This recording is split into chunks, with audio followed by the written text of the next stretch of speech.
오늘 본문 창세기 41장 9절 본문 말씀 다 같이 한 번 더 읽겠습니다. 시작. 술 맡은 관원장이 바로에게 말하여 이르되 내가 오늘 내 죄를 기억하나이다. 아멘. 한 인간의 자기 반성, 한 인간의 자기 반성이라는 제목으로 말씀을 드리겠습니다. 자, 할례 찬양대 제목 다 같이요.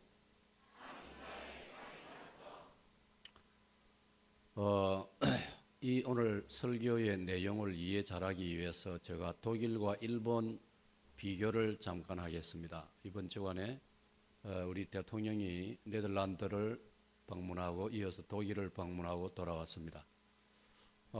화란에서는 한미일 3국 정상회담도 있었고 이 지구상에서 핵무기가 얼마나 위험한지에 대해서 우리 대통령이 또 중요한 기조 연설을 또 맡아서 하기도 했습니다.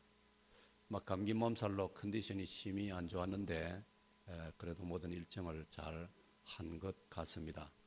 네덜란드 헤이그에서 오바마 대통령의 주선으로 오랜만에 이제 한미일 세 나라 대표가 만났습니다.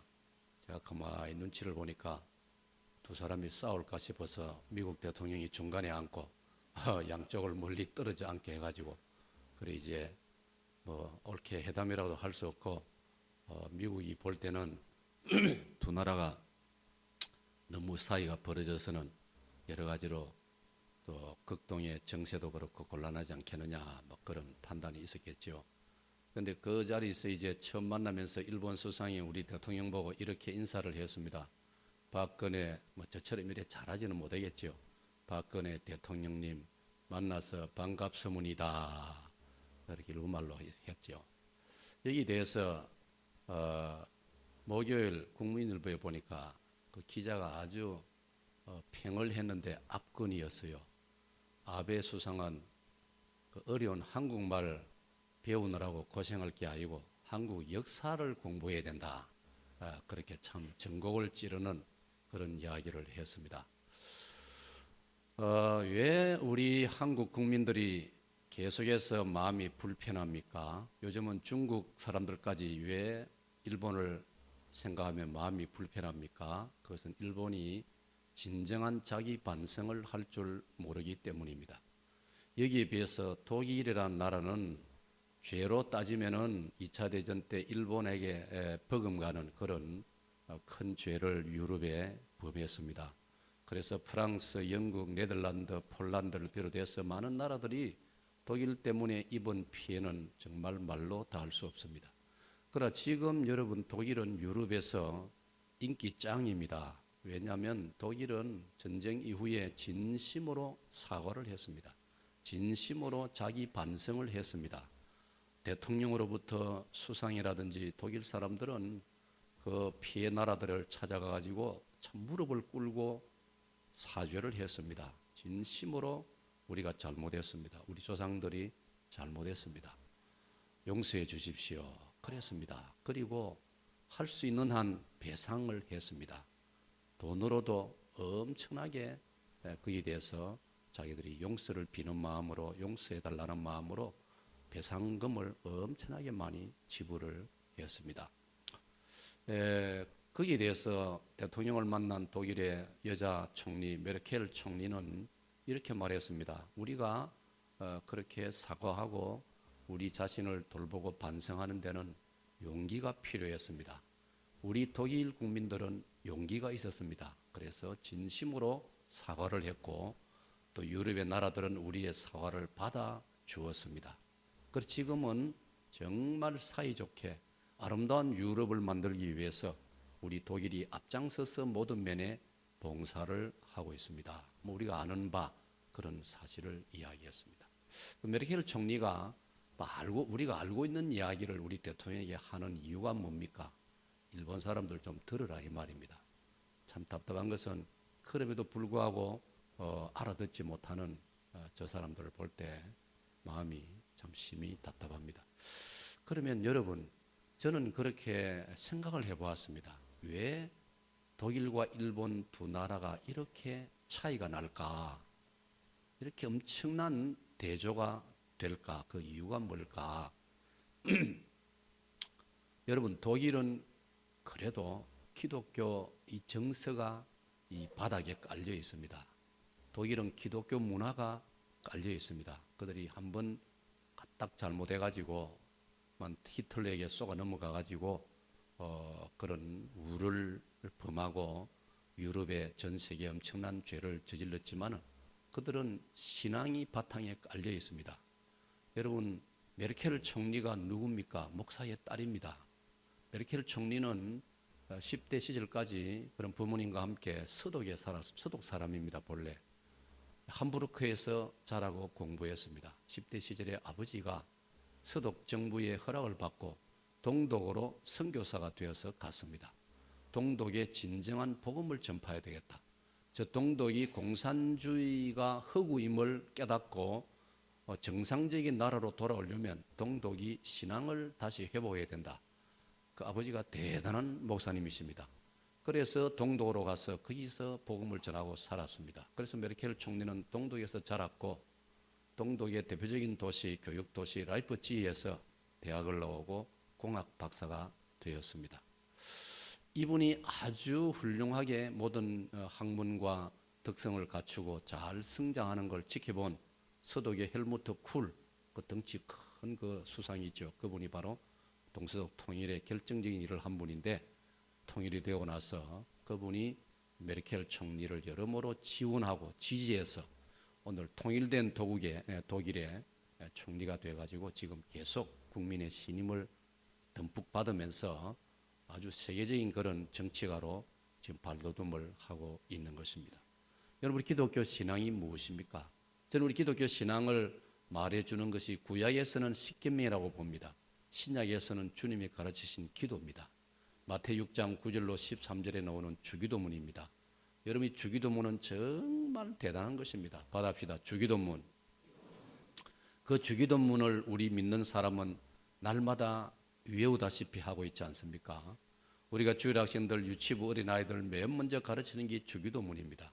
그 다음에 십계명을 가르치고 사도신경을 가르칩니다. 여러분, 주기도문의 핵심이 뭡니까? 예수님께서 가르친 것입니다.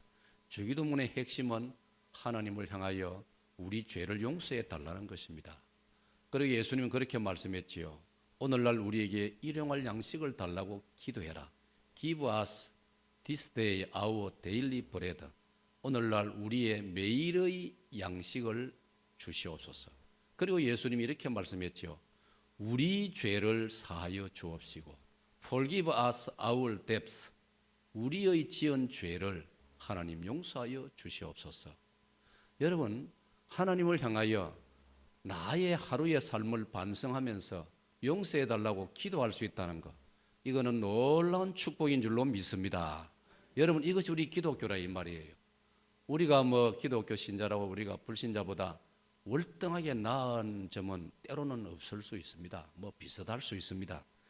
그러나 우리는 날마다 하나님 앞에 이 기도를 드리는 것입니다. 이 기도를 할 때 때로는 우리가 양심의 가책이 되지요. 나 부끄러울 때도 있지요. 아이고, 내가 또 하나님 앞에 용서해달라고 기도해야 되나. 여러분, 그러나 그거 부담을 느끼는 것보다도 다시 한번 겸손히 하나님 앞에 무릎 꿇는 마음으로 아버지여, 오늘날 우리의 죄를 용서해 주시옵소서 기도하는 것을 하나님께서 더 기뻐하시는 줄로 믿습니다.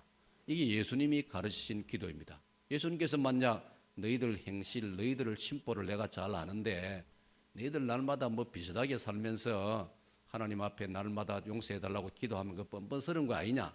한 일주일에 한 번 정도 기도해라. 그래 말씀 안 했습니다. 틈날 적마다 그 기도를 하라고 했습니다. 그러므로 오늘날 차이점이 뭐냐? 그래도 우리 기독교 신자들은 하나님 앞에서 자기를 돌아본다 이 말이에요. 우리가 머리를 숙이고 기도할 적마다 적어도 참된 기독교 신자라면, 적어도 우리가 거듭난 그리스도인이라면 우리는 자신을 돌아보는 겁니다. 방금 전까지 나의 모습이 하나님 앞에 부끄럽고 모순되고 내 스스로 나를 쳐다봐도 나를 생각해도 문제투성이고 하나님 앞에 참 기도하기에 자신감이 없는 그런 나의 모습이지만 주님의 말씀을 의지해서 우리가 다시 한번 하나님 앞에 주기도문으로 기도를 드리고 우리의 죄를 용서해달라고 기도할 수 있다는 것, 놀라운 축복인 줄로 믿습니다. 그러므로 기독교의 희망이 있고 우리 신앙의 희망이 있고 교회의 희망이 있는 줄로 믿습니다. 그래서 오늘 저는 이 창세기 41장 9절에 나오는 말씀, 이 요셉과 함께 감옥에 들어갔던 사람 중에 이제 바로 왕을 섬기던 두 장관급에 해당되는 사람이 있었습니다. 한 사람은 떡 굽는 관원장이고 한 사람은 술 맡은 관원장이었습니다. 그 중에 이 술 맡은 관원장이 감옥살이를 하게 되었습니다. 그 이유에 대해서는 창세기 40장 1절이 가르치고 있습니다. 이 두 사람이 바로에게 범죄하였다고 했습니다. 왕에게 범죄했다는 것이 무슨 뜻입니까?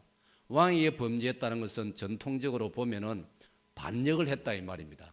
왕에게 대들었다 이 말입니다. 왕을 밀어내려고 했다 이 말입니다. 얼마나 큰 죄입니까? 그래서 이 두 사람이 바로 왕의 수비대장의 감옥에 집에 갇혔다 이 말이에요. 요즘으로 말하면 청와대 경호실장이 관리하는 감옥에 갇혔다 이 말이에요. 그러니까 가장 중범죄자를 가두는 곳이라 이 말이에요. 거기서 이 사람이 요셉을 만나게 된다 이 말이에요. 요셉도 창세기 39장에 그 1년에 참 억울한 사건 누명을 뒤집어쓰고 감옥에 들어갔다 이 말이에요. 거기서 바로 이 술 관원장을 만나게 되었던 것입니다. 이 술 맡은 관원장은 우여곡절 끝에 뭐 어떻게 된 건지 하여튼 평소에 바로 왕의 신임을 많이 받았던 사람이니까 다시 한번 용서를 받았겠죠. 그래서 풀려났습니다. 그런데 그가 이 감옥에 있으면서 요셉의 편리를 많이 제공받았습니다. 그 창세기 40장 4절을 보면은 그 친위대장이 바로의 친위대장이 요셉으로 하여금 이 술 관원장을 잘 뒷바라지 해주라. 요즘 말로 말하면 감옥의 뒷바라지를 잘 해주라. 이 사람은 지체가 높은 사람인데 물론 죄를 지어서 감옥에 들어왔지만은 감옥살이가 얼마나 힘들겠느냐. 여러분 그렇지 않습니까? 요즘도 우리가 뭐 어떤 기업의 회장이 감옥에 들어갔는데 하루 감옥살이 하면은 5억 원을 면제해주는 뭐 이상한 일이 있어가지고 지금 아주 시끄럽고 복잡하고 그 판결을 내린 판사가 뭐 어제 보니까 뭐 옷을 벗고 뭐 이런 일들이 생기는데 거의 어떤 면에서는 우리가 좀 이해가 간다 이 말이에요. 평생에 지체 높아가지고 너무 호강스럽게 살던 사람이 하루아침에 감옥에 들어가가지고 산다는 거는 그는 죽을 노릇이라 이 말이에요. 그래서 요셉이 그 사람을 잘 옆에서 수발 들어주는 겁니다. 편의를 제공해 주는 것입니다. 요셉이야 이미 그 보디발의 집에 바로의 친위대장 집에 노예로 팔려와가지고 온갖 고생을 다 해봤기 때문에 뭐 감옥살이나 뭐 집에 있을 때나 뭐 그 주인 집에서 일할 때나 뭐 자기로서는 비슷하단 말이에요. 그러니까 뭐 술 맡은 관원장 뒷바라지 하는 거 문제가 없다 이 말이에요. 그러면서 이 술 관원장은 자기 나름대로 생각이 있지 않습니까? 감옥살이 하면서 이런 멋진 젊은이가 있느냐. 정말 내가 감옥에 들어온 거 고생도 되고 내 나름대로 뭐 참 아픔이 있지만은 이런 젊은이를 내가 감옥에서 만날 수 있었다는 거 그건 정말 내 인생의 큰 축복이고 아름다운 추억이다. 어떻게 이렇게 마음이 맑고 이렇게 양심이 깨끗하고 이런 젊은이가 있을 수 있는가?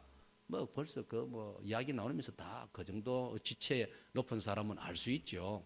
이 젊은이가 무슨 사실 뭐 들리는 말에 무슨 죄를 지어서 들어온 게 아니고 누명을 덮어쓰고 주인 마님 살리기 위해서 이 사람이 들어왔구나. 뭐 다 짐작할 수 있는 것이지요. 그래서 이제 마음속에 언젠가 만약 내 처지가 바뀌어져서 내가 복직이 되고 회복이 된다면 내가 이 젊은이를 내가 기억을 하고 이 젊은이를 내가 힘 닦는 데까지 도와줘야 되겠다. 이 사람이 풀려나도록 내가 도울 수 있다면 도와야 되겠다. 이제 그런 상황이었다 이 말이지요. 그리고 마침내 요셉이 이 사람의 꿈을 해석해 준 대로 이 술 관원장은 복직이 되었다 이 말이에요. 그리고 그 즈음에 요셉도 이 술 관원장에게 부탁하는 말이 있습니다. 40장 14절에 보면은 당신이 잘 되시거든 나를 생각하고 내게 은혜를 베풀어서 내 사정을 바로에게 아뢰어 이 집에서 나를 건져 주소서. 나는 히브리 땅에서 끌려온 자요 여기서도 옥에 갇힐 일은 행하지 아니하였나이다. 그렇게 말했단 말이에요. 그러니까 요셉도 사실 사람 아닙니까? 그러니까 억울한 누명을 덮어쓰고 이 감옥살이 하는 거 참 인간적으로 너무 섭섭고 너무 슬프고 너무 참 어디 하나 의지할 곳 없는 그런 사정이었단 말이에요. 그러니까 이 술 관원장이 복직이 된다면 내 이 억울한 사정을 왕에게 좀 잘 말씀드려 가지고 날 좀 여기서 풀려 나가도록 자유의 몸이 좀 될 수 있도록 해달라. 나는 히브리 사람인데 내가 이런 감옥에 갇힐 만한 그런 파렴치한 일을 행한 적이 사실 없습니다. 그렇게 이야기를 했단 말이죠. 그리고 이 사람은 정말 그런 기회가 온다면 내가 이 젊은이를 도와줘야 되겠다. 당연히 그런 마음에 새겨놓았다 이 말이에요. 그런데 이제 정말 풀려났습니다. 40장 끝에 보면은 이런 말씀이 기록되어 있죠. 21절에 바로의 술 맡은 관원장은 전직을 회복하며 그가 잔을 바로의 손에 받들어 드렸고 23절에 그런데 술 맡은 관원장이 요셉을 기억하지 못하고 그를 요셉을 잊었더라 그렇게 되어 있습니다. 오늘 읽은 이제 상시 41장 9절이 2년이 지나고 나서야 이 사람이 정신을 차리고 바로 왕에게 말하는 겁니다. 술 맡은 이 관원장이 바로에게 고백을 하는 겁니다. 오늘날 내가 내 죄를 기억하나이다. 그럼 죄가 뭡니까? 그 요셉이라는 젊은이의 그 억울한 사정을 내가 진즉 왕에게 말씀드려야 되는데 내가 까마득하게 잊어버렸습니다. 내 형편이 내 신세가 좋아지니 내가 힘들었을 때 그에게 동지의식을 가지고 내가 그를 정말 도와주겠다고 생각해놓고는 내가 풀려나고 나니까 그만 그 일을 까마득하게 잊어버리기를 무려 2년의 세월이 흘러갔습니다. 이게 보통 죄입니까? 내가 정말 큰 죄를 지었습니다. 정말 그 젊은이에게 내가 말할 수 없는 그런 죄를 내가 지었습니다. 그 내용이 이것입니다. 자, 다 같이 한번 읽겠습니다. 시작. 술 맡은 관원장이 바로에게 말하여 이르되 내가 오늘 내 죄를 기억하나이다 그랬습니다. 사랑하는 여러분, 한 인간이 자신의 삶에 대해서 반성을 할 때 얼마나 좋은 일이 생기는가, 한 인간이 자기의 잘못에 대해서 반성할 줄 모를 때 얼마나 많은 사람이 고초를 겪는가, 오늘 이 한 구절이 우리에게 말해주고 있는 것입니다. 그러면 여러분, 이 술 관원장이 말하는 오늘 내가 나의 죄를 기억하나이다 하는 이 말에는 어떤 의미가 들어 있습니까? 첫째로 잘 나갈 때, 잘 될 때에 겸손할 줄 몰랐던 자신의 죄를 기억한다는 뜻입니다. 다 같이 읽습니다. 시작. 잘 나갈 때에 겸손할 줄 몰랐던 죄를 기억한다는 뜻입니다. 사랑하는 여러분, 우선 이 술 관원장은 자기 상관인 에집트의 왕에게, 에집트 왕을 바로라고 부릅니다. 받아줍시다. 바로. 발음대로 하면 파라오입니다. 파라오. P-A-R-O-A-H입니다. 파라오. 파라오. P-A-R-A-O-H입니다. 파라오. 이 파라오를 우리 번역으로는 바로 이렇게 발음을 합니다. 그건 왕이란 뜻입니다. 이집트의 왕을 바로란, 일본의 왕을 일본 왕 뭐라고 말하듯이, 영국의 왕을 영국 여왕이라 말하듯이 바로라고 부릅니다. 여러분, 그 당시에 요셉 시대에, 모세 시대에 에집트는 세계에서 최고 1등 국가였습니다.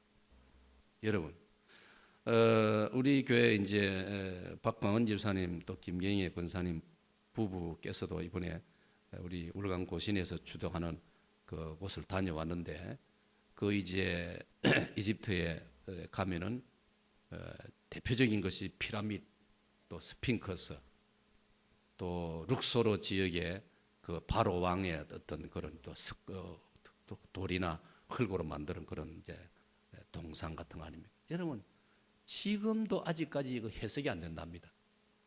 어떻게 이 피라미드를 이렇게 삼각형 형태로 이렇게 햇볕하고 각도를 맞추어서 정확하게 만들 수 있었는가? 그리고 그 피라미드를 구성하고 있는 돌 하나가요, 돌이 아니고 바위입니다. 바위 덩거리. 이걸 참 먼 지역에서 가져왔다는 겁니다. 이거 어떻게 운반을 했는가? 어떻게 이걸 쫙 우리가 오늘 벽돌을 쌓듯이 이렇게 이 큰 바위들을 이렇게 쌓았는가? 지금도 해석이 안 된다고 합니다. 그 문명이 모세 요셉 시대라 이 말이에요. 그때 만들어진 거라 이 말이에요. 그런 나라였으니 그 당시에 세계 최고의 제국이라 이 말이에요. 거기에 이스라엘이 결국 이제 나중에 한 400년 동안 거기 가서 노예 생활을 하게 되어지는데, 여하튼 오늘 이 본문에서 볼 때 이 술 맡은 장관이 이 이집트 왕의 신임을 전폭적으로 받았는데 40장 1절에 왕에게 대들고 왕에게 반역을 일으켜서 죄를 지었고, 그리고 이제 감옥에 들어갔다 이 말. 그건 뭘 말하느냐? 잘 될 때에 겸손할 줄 몰랐다 이 말이에요. 우리 역사상에도 보면은 왕의 사랑과 신임을 받던 사람들이 한 번씩 왕에게 반역을 일으키는 일들이 역사 속에 자주 나오고 있지 않습니까? 사랑하는 여러분, 우리는 뭐 바로가 착하냐 안 착하냐 그런 걸 지금 이 본문에서는 나누는 게 아닙니다. 이 본문에서는 이 신하인 술 맡은 장관이 자기를 전폭적으로 신임해 준 왕에 대해서 반역을 일으켰다는 것, 그게 은혜를 모르는 것이라 이 말입니다. 여러분, 술을 맡았다, 왕의 음식을 맡았다, 그건 가장 신임을 받았다는 뜻입니다. 그 증거로 느헤미야 1장 마지막 절이 11절인데 느헤미야 1장 11절을 보면은 위대한 하나님의 사람인 이스라엘 출신 느헤미야도 포로로 끌려갔던 페르시아, 지금의 이란 땅에서 옛날에 살았는데 그 나라 왕 아닥사스다로부터 술 맡은 장관이 되었습니다. 그만큼 왕으로부터 이 느헤미야가 신임을 받았던 겁니다. 여러분, 왕들은 음식보다도 술을 틈만 나면 마신다 이 말이에요. 손님이 오기 때문에 마실 수도 있고, 외국 사신들을 맞이하기 때문에 마실 수도 있고, 또 왕이니까 뭐 심심풀이로 마실 수도 있고, 그러니까 이 왕으로서는 술이 가장 중요한 음식이란 말이에요. 이걸 맡은 장관이라면 왕의 신임을 가장 많이 받는다는 뜻입니다. 그런데 그 왕을 향하여 반역을 했다 이 말이에요. 그리고 감옥에서 요셉을 만났는데 내 형편이 풀리고 내가 복직이 되고 회복이 되면 내가 자네를 분명히 기여하겠다 해놓고는 까마득하게 잊어버리고 있다. 왜? 자기가 잘 되니까. 자기가 힘들고 자기가 감옥에서 같이 고생할 때는 요셉의 형편을 이해를 하고 불쌍히 여기고 동정을 하고 도와주겠다고 결심을 하고 진짜로 결심을 했습니다. 그러나 자기 형편이 또 좋아지니까 그 시절을 잊어버린다 이 말이에요. 이게 인간의 모습이라 이 말입니다. 사랑하는 여러분, 오늘 저와 여러분 은혜를 잊어서는 안 될 줄로 믿습니다. 잘 될 때에 더 조심해야 할 줄로 믿습니다. 사랑하는 여러분, 오늘 그렇다면은 그래도 이 사람은 늦게서라도 회개하고 있습니다. 왕이여, 오늘 내가 내 죄를 기억하나이다. 내 죄를 기억하나이다. 사랑하는 여러분, 오늘 저와 여러분 이 술 맡은 장관이 왕의 신임을 전폭적으로 받았고 왕의 큰 은혜를 받았던 사람이었던 것처럼 오늘 저와 여러분은 그와 비교할 수 없을 만큼 더 놀라운 하나님의 은혜를 우리가 받은 줄로 믿습니다. 받읍시다. 하나님의 은혜. 하나님의 은혜를 우리가 오늘 이 본문을 묵상하면서 그 점을 생각해야 된다 이 말입니다. 오늘 저와 여러분은 하나님의 은혜를 얼마나 많이 받았습니까? 지금까지 지내온 것 주의 크신 은혜라, 한이 없는 주의 사랑 어찌로 말하랴. 자나깨나 주의 손이 항상 살펴주시고 모든 일을 주 안에서 형통하게 하시네. 아멘. 우리가 여러 가지 곤란을 만나고 어려움을 만나고 아픔을 만나고 슬픔을 만나고 이 일을 어떻게 감당할 것인가 그러다가도 때가 되면 하나님께서 우리를 놀랍게 인도하시고 은혜를 베풀어 주셨기 때문에 오늘 여기에 저와 여러분이 존재하는 줄로 믿습니다. 받합시다. 오늘 저와 여러분이 이 자리에 이 복된 주일날 3월 30일 이 아름다운 봄에 얼마나 아름답습니까? 양사방에서 벚꽃이 활짝 피고요. 추운 겨울이 식겨울을 생각하면 이 겨울이 언제 가겠나 싶은데 겨울이 물러가고 이렇게 아름다운 계절이 왔다 이 말이에요. 얼마나 아름다운, 우리 생각하면 모든 게 하나님 은혜입니다. 논산에 세례시가로 어제 가는데 여기서 출발해 가지고 차를 타고 이렇게 진영 휴게소를 지나서 마산으로 함양으로 해가지고 함안으로 함양으로 해가지고 저 서상으로 해가지고 저 전북 장수로 익산으로 해가지고 논산까지 가는데요. 얼마나 도로도 아름답게 닦여 있고 마을들도 아름답고 마을들마다 저는 쳐다보면서 예배당이 어디 있나 열심히 쳐다보고 살펴보고 벚꽃이 아름답게 피고 얼마나 좋은지 저는 연신 가다가 또 피곤하면 졸기도 하고 또 졸다가 눈 뜨면 또 벚꽃을 쳐다보고 아이고 아름다워라, 아이고 예쁘다. 근데 내 옆에 있는 분들은 그런 소리 안 하더라고요. 그냥 가더라고요. 이렇게 아름다운데 어찌게 감탄사를 발해야지 않을까. 내가 그저 운전만 하길래 후배 목사 보고 봐라 저거 안 봐라 얼마나 아름답나 얼마나 아름답나. 별로 반응이 없더라고요. 사랑하는 여러분, 받아합시다. 하나님 은혜. 생각을 하면요 모든 것이 하나님의 은혜입니다. 아멘. 하나님께서 저의 은혜를 베풀어 주셨기 때문에 오늘 이 자리 여기에 우리가 존재하는 줄로 믿습니다. 그러므로 우리가 하나님의 은혜를 잊어서는 안 될 줄로 믿습니다. 이 술 맡은 장관이 나쁜 죄를 지어서 감옥에 들어갔다가 다시 왕으로부터 용서를 받고 그 자리에 복직이 되어 있는 것, 이게 왕으로부터의 은혜라 이 말입니다. 그렇다면 오늘 저와 여러분도 하나님의 은혜가 우리에게는 너무나 크고 과분한 줄로 믿습니다. 성경을 보니까 이 하나님의 은혜를 어떻게 설명하고 있느냐. 창세기를 보면요, 창세기 22장에 아브라함은 하나님의 은혜를 이렇게 표현했습니다. 받아합니다. 여호와 이래 여호와께서 준비하시리로다 라는 뜻입니다. 히브리 말인데 창세기 22장 아들 이삭을 하나님께 제물로 바쳐드려야 되는데 하나님께서 아브라함아 내가 네 마음을 읽었다 됐다 그만하면 합격이다. 아브라함이 옆을 쳐다보니까 옆에 나뭇가지에 양 한 마리가 걸려있다 이 말이에요. 그래서 그 양을 잡아가지고 자기 아들 대신에 하나님 앞에 감사의 제물로 바치면서 아브라함이 자기도 모르게 한 말이 받합시다. 여호와 이래 하나님이 준비하시리로다. 할렐루야. 오늘 저 여러분 어머니를 통해서 우리가 핏덩이로 태어났는데 하나님께서 준비해 주심으로 오늘 이 시간 여기까지 살아오고 있는 줄로 믿습니다. 얼마나 크고 놀라운 하나님의 사랑과 은혜와 축복입니까? 출애굽기로 넘어가면요, 출애굽기 15장으로 넘어가면 그 이스라엘 백성들이 여호와 라파라고 외치는 말이 나옵니다. 받아합니다. 여호와 라파. 라파란 말은 치료한다는 뜻입니다. 우리 하나님은 치료해 주시는 하나님이시다. 할렐루야.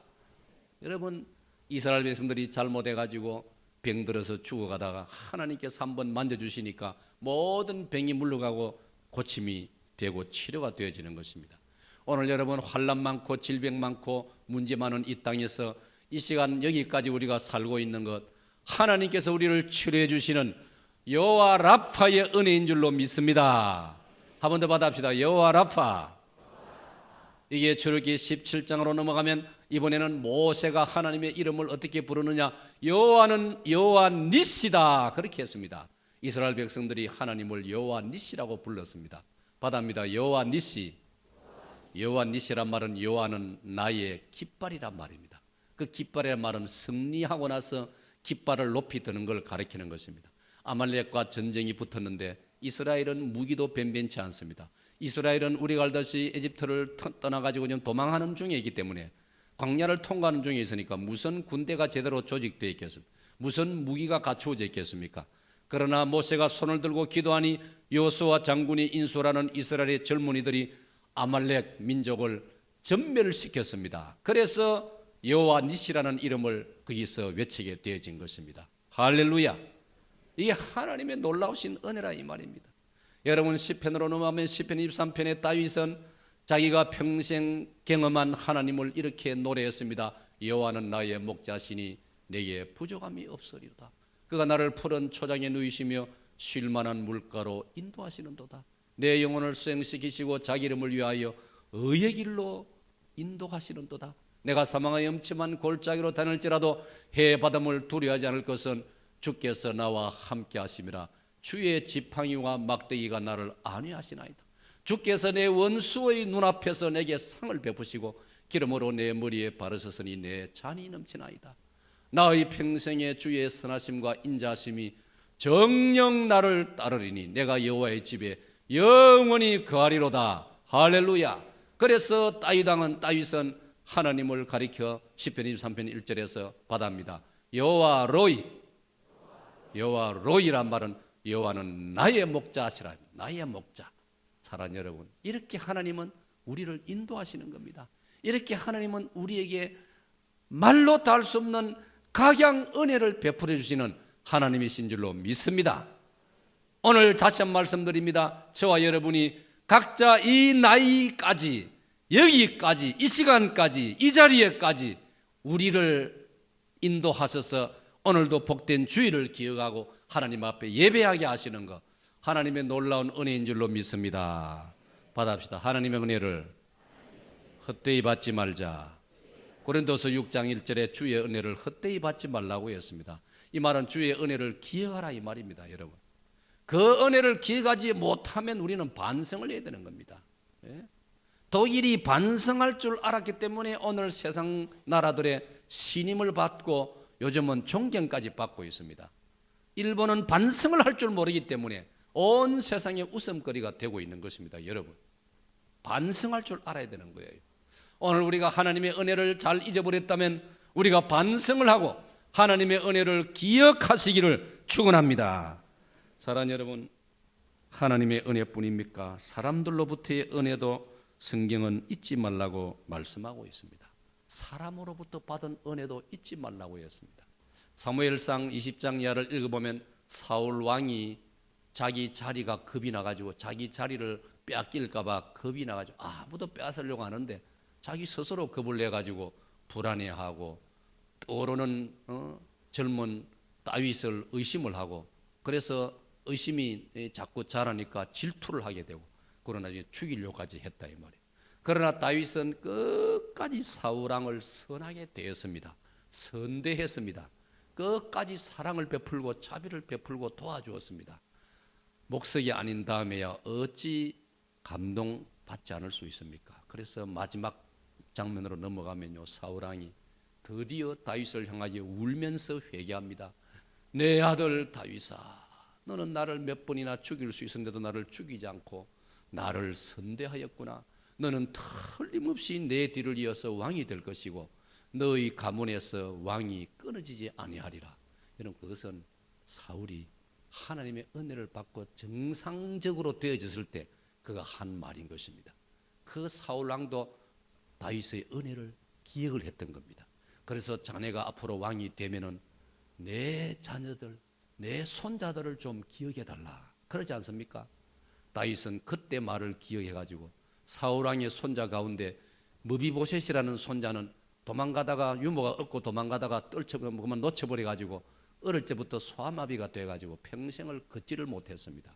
이 사울의 손자 무비보셋을 다윗은 평생에 자기와 함께 겸상을 하면서 같이 식사를 하면서 끝까지 돌아보아 주지 않습니까?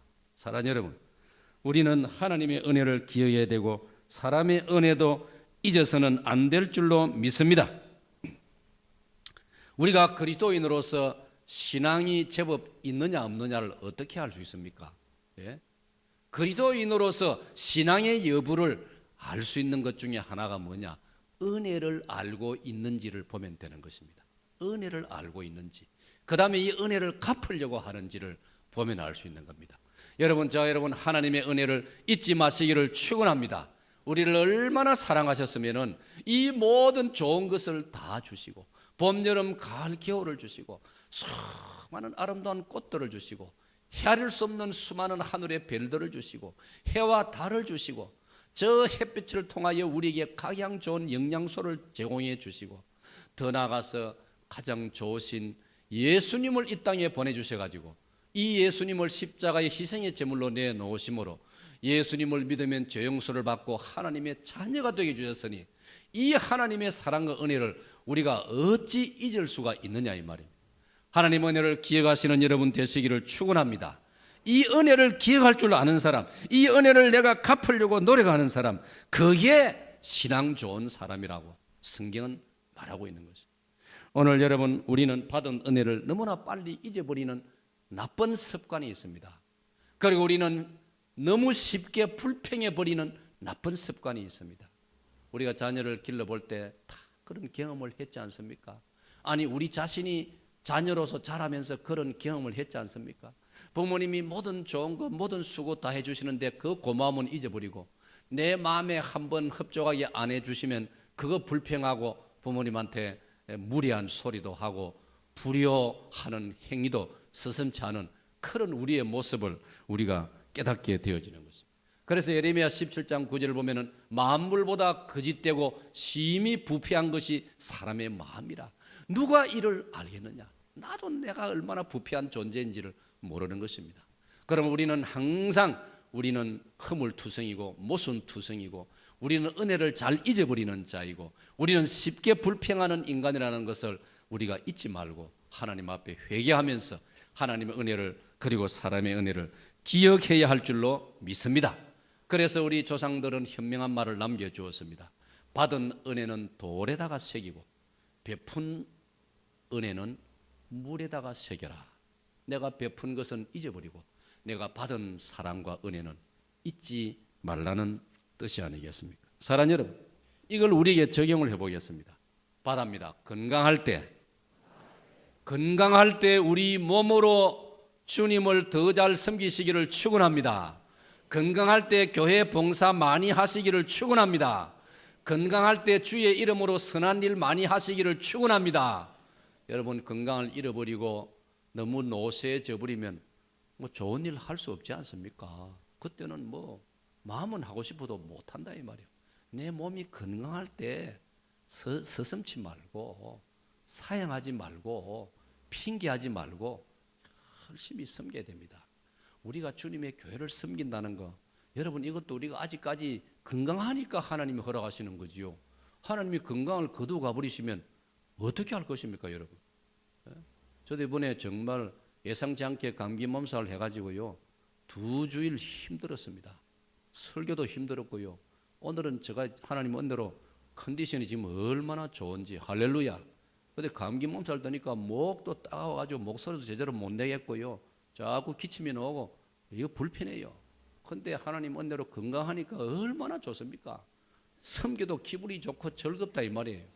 여러분, 바답니다. 건강할 때 하나님 잘 섬기고, 건강할 때 교회 봉사도 잘하시고, 건강할 때 구역장 봉사도 잘하시고, 건강할 때 주일학 교사도 잘하시고, 건강할 때 교회에서 맡겨주는 일 감사하는 마음으로 즐겁게 감당하시기를 축원합니다. 나중에는요 하고 싶은 마음이 있어도 안 시킨다고요. 안 시키면 할 수 있습니까? 그러니까 시키면 하나님이 시킨 줄로 믿고 잘해야 되는 겁니다. 그러므로 로마서 12장 1절을 보니까 그러므로 사랑하는 자들아 내가 모든 주의 자비하심으로 너희들을 권하노니 너희 몸을 하나님이 기뻐하시는 거룩한 산제사로 드리라. 저기 보세요. 받합시다. 우리 몸으로 하나님 앞에 제사를 드리라. 하나님을 잘 섬기라 이 말이에요. 이 몸 병들고 이 몸 약해지면 못하는 거예요. 몸 건강할 때 해야 되는 거예요. 받합시다. 그 다음에 시간 있을 때 참 열심히 살아야 됩니다. 시간 있을 때 열심히 좋은 일 해야 됩니다. 시간 있을 때 기도 많이 하고, 시간 있을 때 예배에 안 빠지고, 시간 있을 때 정말 주의 일 힘써야 됩니다. 여러분, 항상 우리에게 시간이 있는 게 아닙니다. 지혜로 행하여 세월을 아끼라고 에베소 5장 16절에 말했습니다. 세월을 아끼라 말은 시간이 항상 날 기다려주는 게 아니라 이 말입니다. 시간 지나가 버리는 거예요. 그러니까 내게 시간이 있을 때 하나님 앞에 충성하고 살아야 됩니다. 시편 31편 15절에 보니까 내 시간이라는 게 내 게 아니라고 했습니다. 저 보세요. 나의 앞날이 주의 손에 있사오니. 앞날 앞으로 뭐 다음 달 4월 달 내일 모레부터 4월 달 또 내년에 2015년 앞날 여러분, 내가 장담할 수 없습니다. 하나님이 허락 안 하시면 나는 그날을 살 수 없는 거예요. 받합시다. 나의 앞날이 주의 손에 있사오니. 그러므로 하나님께서 우리에게 시간을 허락해 주실 때, 내게 시간이 허락되어 있을 때 주님 잘 섬기시기를 축원합니다. 축원합니다. 전도서 12장 1절에도 너는 청년의 때에 너의 창조주를 기억하라. 곧 곤고한 날이 이르기 전에, 나는 아무 낙이 없다고 할 해들이 가깝기 전에 너희 창조주 조물주 하나님을 기억하라, 이 말이에요. 예? 아직 시간이 있을 때, 젊었을 때, 기억력이 좋을 때, 몸이 빠릿빠릿할 때에 창조주 하나님을 기억하라. 기억하라 말은 하나님 잘 섬기라 이 말이에요. 신앙생활 잘하라 이 말이에요. 열심을 내라 이 말입니다. 이런 은혜가 있으시기를 축원합니다. 축원합니다. 우리 자녀들도 이렇게 좀 훈련시켜야 됩니다. 공부의 우상이 돼가지고 맨날 공부만 하고요. 학생 시절에, 청소년 시절에 그때 배워야 할 신앙 훈련이 있는 거예요.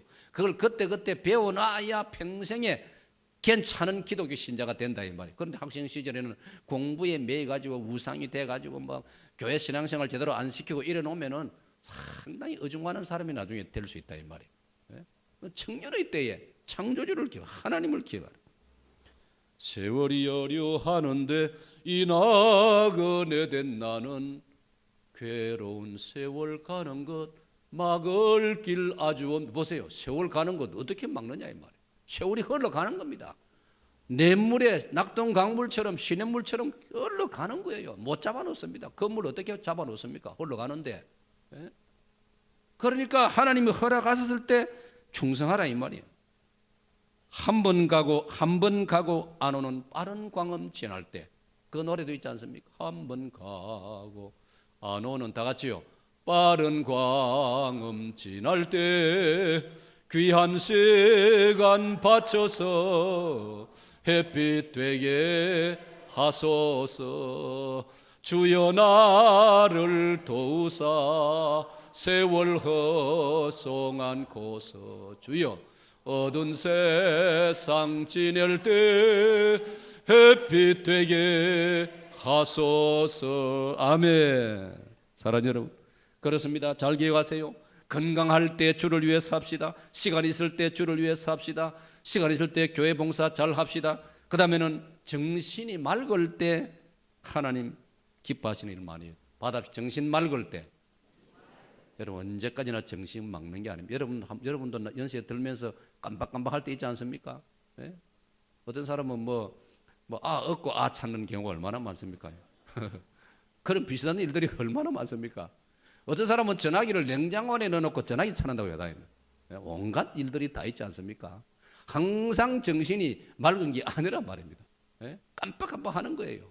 그러니까 어떤 교인은요, 평생 예수 믿어도 가면서 나중에 연세가 들어가 치매가 올 수도 있죠. 나이가 들면. 그런데 치매가 드니까요, 목사님이 신방하는데 찬송 하나 안 부르고 오동추야 다리 밝아, 그 노래 부르더랍니다.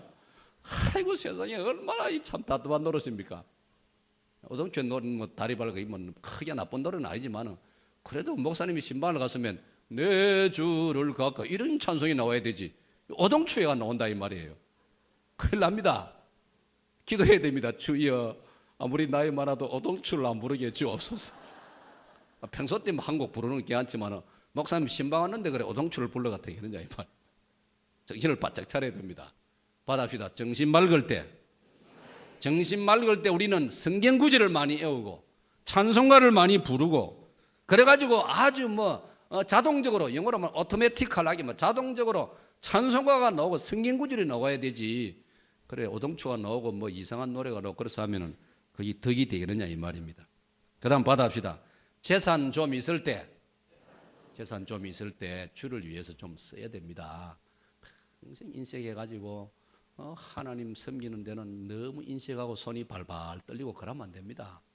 제가 금요일 날은 또 우리 목사님들이 포항을 또 다녀왔어요. 포항에 어떤 젊은 목사님이 너무나 이 경로대학을 잘해가지고 포항시에서 이 목사님에게 의탁을 해가지고 모든 걸 목사님에게 맡겨가지고 하시는데, 이 목사님이 포항 지역에 3,000명의 경로 어르신들을 돌보고 있는데요, 얼마나 잘하고 있는지 하도 소문이 나가지고 우리가 한번 직접 견학하러 갔습니다.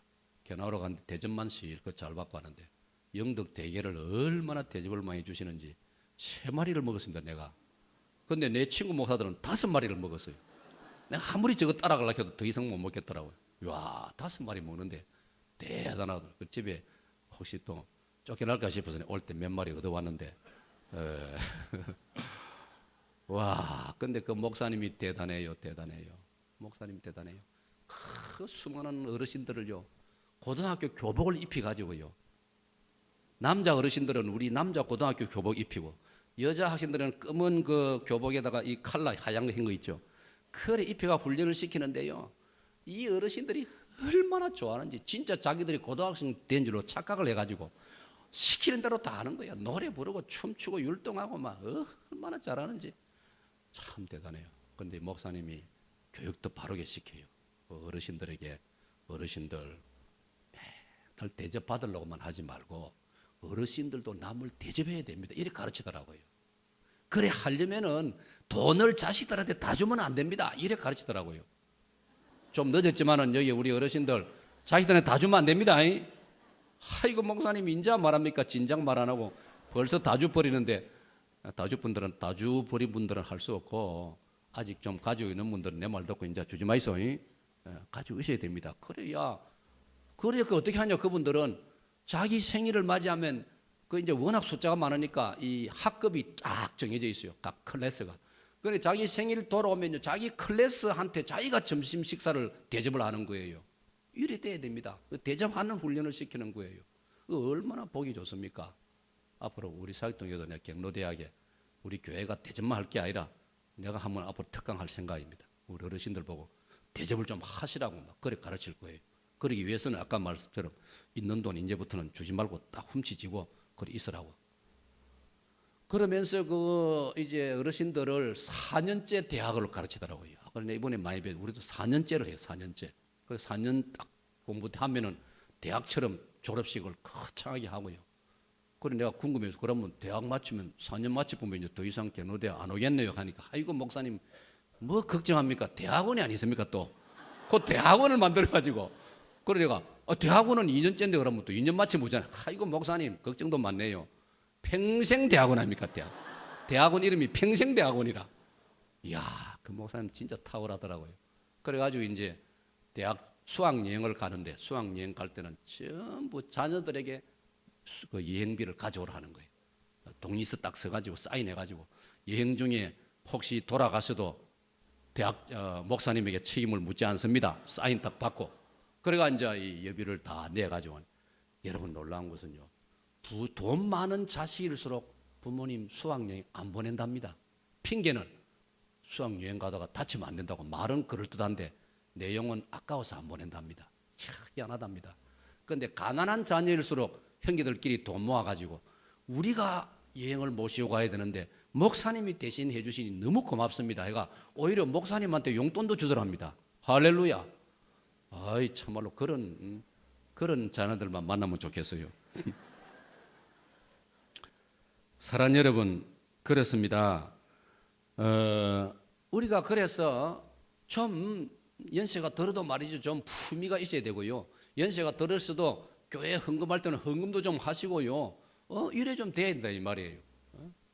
그 다음에 우리는 하나님께서 일을 맡기시고 사명을 주실 때 감사함으로, 그 디모데전서 1장 12절의 말씀처럼 딤전 1장 12절을 보면은 바울 사도가 하나님께서 내가 전에는 폭행자고 내가 포행자고 내가 깡패고, 요즘 말로 말하면 내가 깡패와 다를 바 없고 내가 아주 못된 인간이고, 이런 나를 하나님께서 나에게 직분을 맡기심이니, 내가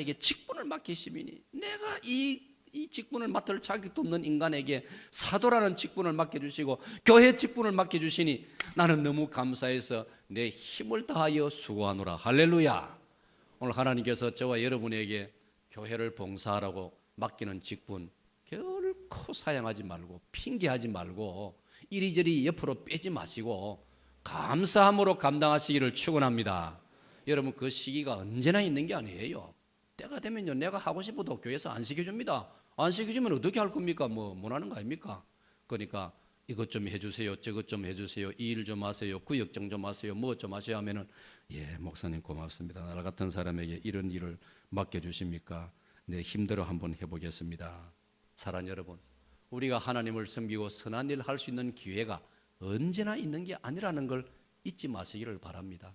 제가 이 본문 말씀을 깊이 묵상하면서 추억이 떠올랐습니다.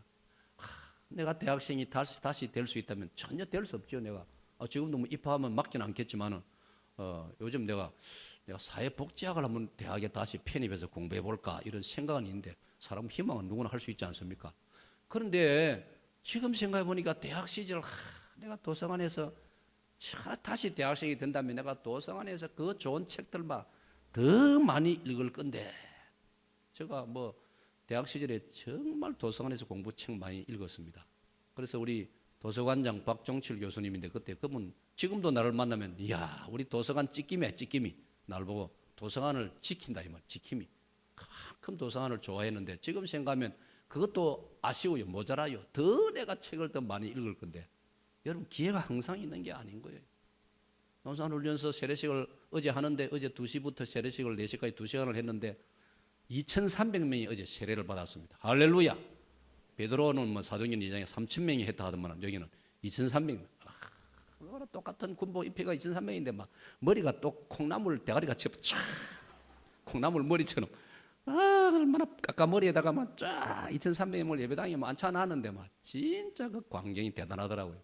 근데 2,300명을 이 후배 군목이 이호상 목사가 계급이 중령인데 딱 강단에 연단에 서더니 2,300명을 통솔을 하는데 말 한마디 하니까 팔딱 일어서고 한마디가 탁 안고 말 한마디 하니까 손 탁 구워 제청하고 이야 얼마나 훈련을 잘 시켰는지.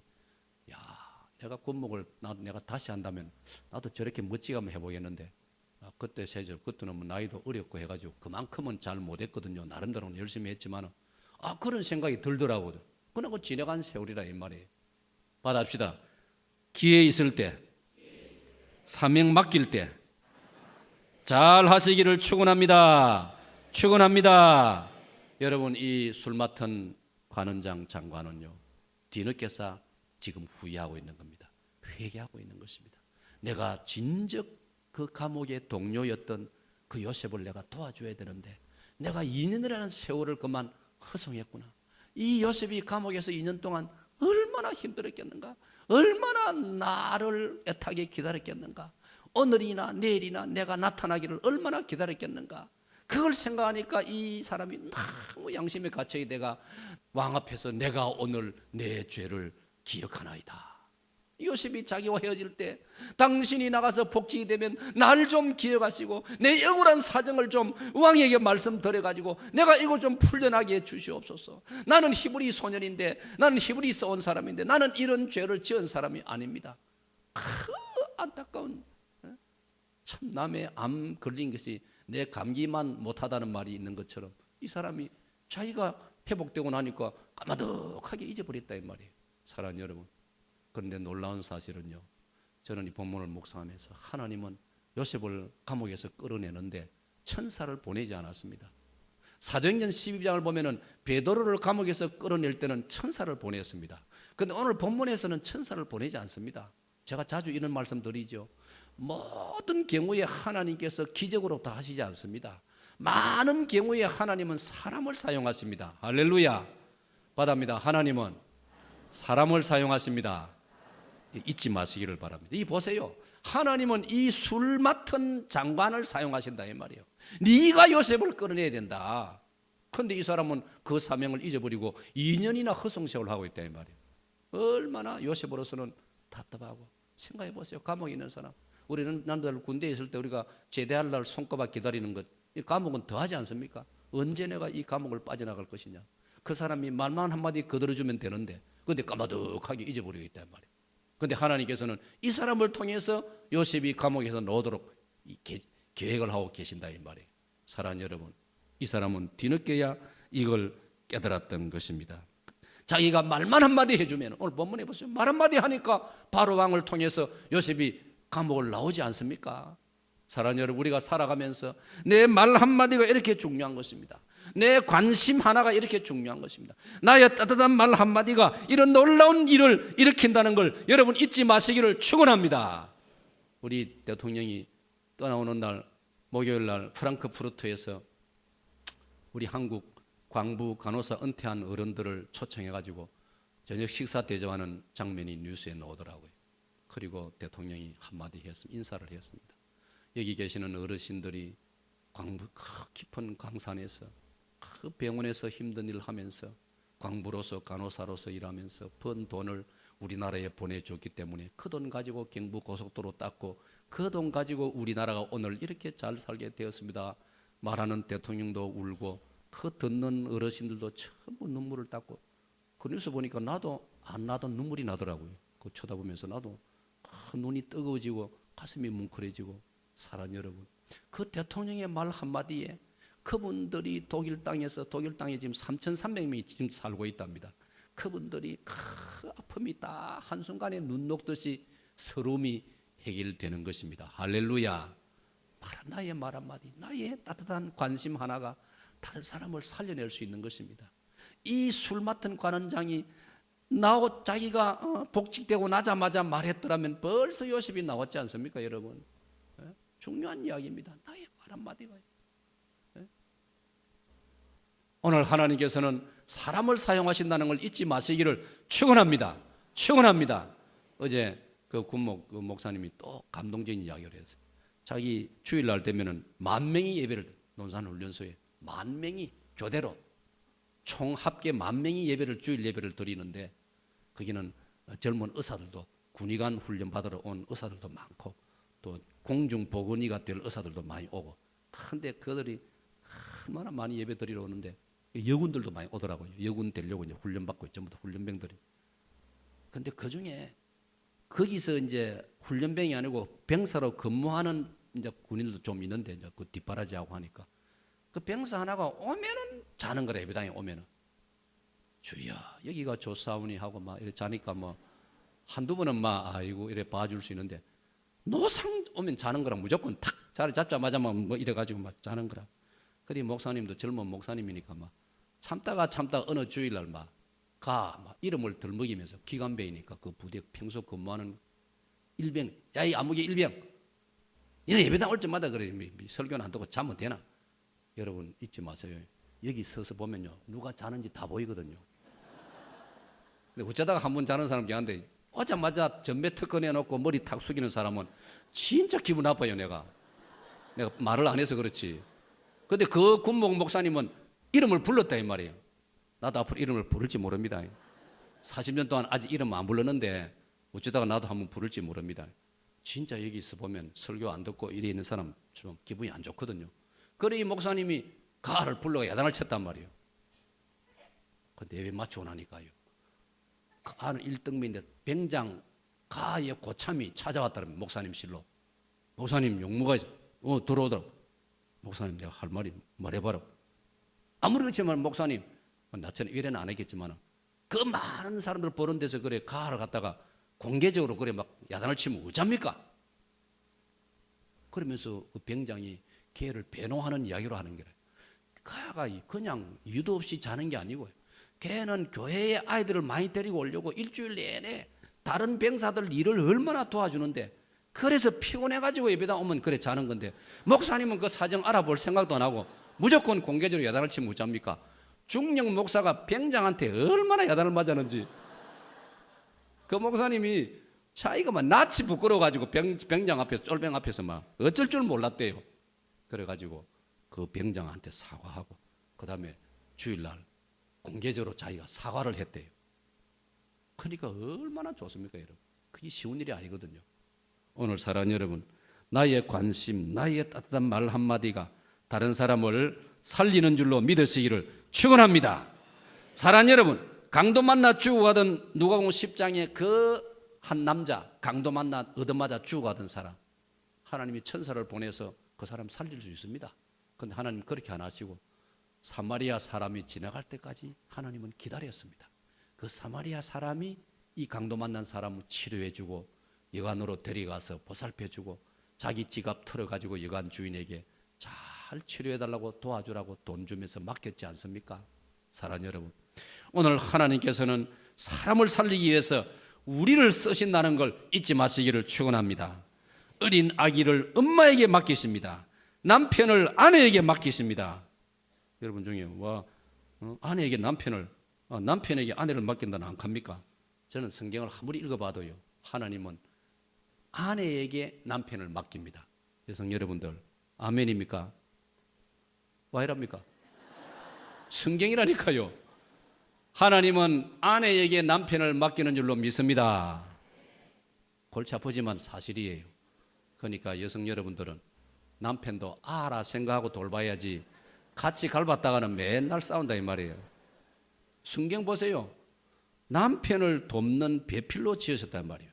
그리고 잠언 31장 보니까요, 남편은 그 아내를 믿나니, 남편이 아내를 믿는다는 말은 아내가 남편을 책임진다 이 말이에요. 사랑하는 여러분, 그렇습니다. 부모는 노시하면 자식에게 맡기는 것이 하나님의 법칙입니다. 몸이 약한 사람을 하나님은 건강한 사람들에게 돌보라고 로마서 15장 1절에 말씀해서 부자들에게 가난한 사람을 맡기시고 이 지구를 우리들에게 맡기셔서 관리하라고 창세기 1장 26절에 말씀해서 우리나라 대한민국은 우리들에게 하나님이 맡기신 줄로 믿습니다. 사도행전 17장 26절 하나님이 국경선을 정하시고 각 나라를 만들어 주셨다. 그러면 우리나라는 우리가 돌보고 책임져야 되는 것입니다. 그렇다면 우리 사익동교회는 저와 여러분에게 맡기신 줄로 믿습니다. 그러므로 우리 교회를 우리가 통해서 신앙생활, 은혜생활 할 뿐 아니라 교회를 책임지고 섬기는 저와 여러분 되시기를 축원합니다. 말씀을 맺습니다. 오늘 설교에 너무나 도움이 되는 아름다운 문장 하나를 제가 발견했습니다. 이런 말입니다. 누구나 할 수 있는 일이라면 내가 하자. 받합시다. 내가 하자. 그 다음에 언제나 할 수 있는 일이라면 받합시다. 지금 하자. 그 다음에 마지막 지금 할 수 있는 일이라면 더 잘하자. 받합시다. 더 잘하자. 적을 사람이 한 번 더 불러줍니다. 누구나 할 수 있는 일이라면 내가 하자. 언제나 할 수 있는 일이라면 지금 하자. 지금 할 수 있는 일이라면 더 잘하자. 할렐루야.